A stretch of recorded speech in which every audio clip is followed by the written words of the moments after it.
अक्टूबर को एनसी विधायक दल के नेता उमर अब्दुल्ला ने जम्मू कश्मीर के सीएम पद की शपथ ली। ये समारोह श्रीनगर के शेर कश्मीर इंटरनेशनल कॉन्फ्रेंस सेंटर में हुआ।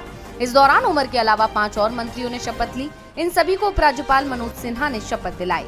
उमर के अलावा जिन 5 मंत्रियों ने शपथ ली है उनके नाम है सुरेंद्र चौधरी, जिन्हें डिप्टी सीएम बनाया गया है। ये नौशेरा सीट से एनसी के विधायक हैं। प्रदेश बीजेपी अध्यक्ष रवींद्र रैना को इन्होंने हराया था।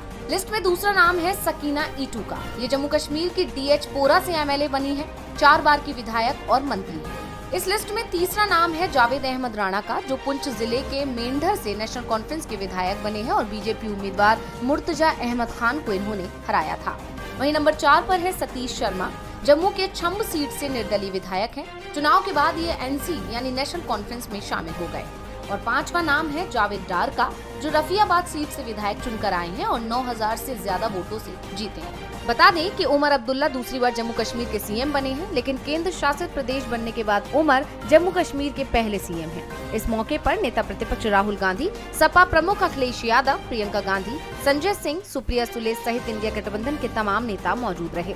इस दौरान गठबंधन में शामिल कांग्रेस ने नेशनल कॉन्फ्रेंस को बाहर से समर्थन देने का फैसला किया है। साथ ही कांग्रेस ने ये भी कहा है कि जम्मू कश्मीर को पूर्ण राज्य का दर्जा दिलवाने की उनकी ये लड़ाई लगातार जारी है।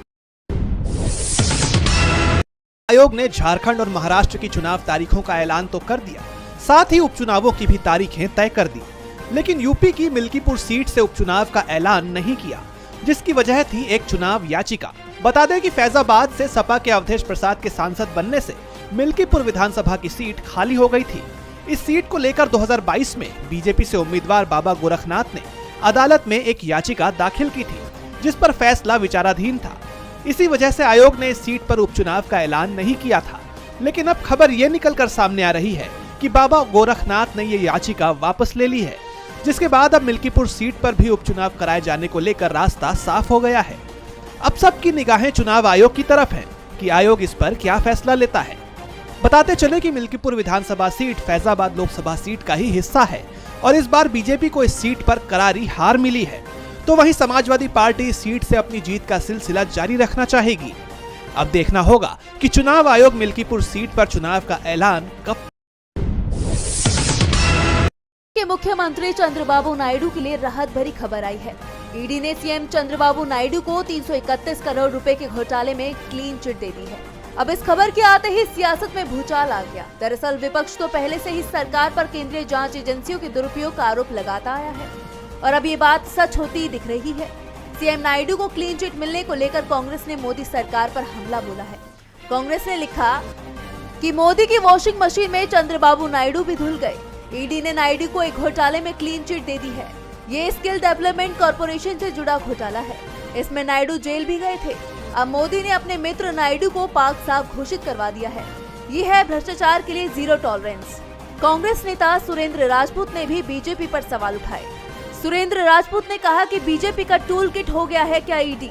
उन्होंने सुप्रीम कोर्ट से जांच की मांग करते हुए कहा कि ईडी के अधिकारियों से पूछा जाना चाहिए कि आखिर किसके कहने पर वो छापेमारी करते हैं और किसके कहने पर क्लीन चिट दे रहे हैं, क्योंकि ये कोई इत्तेफाक तो नहीं।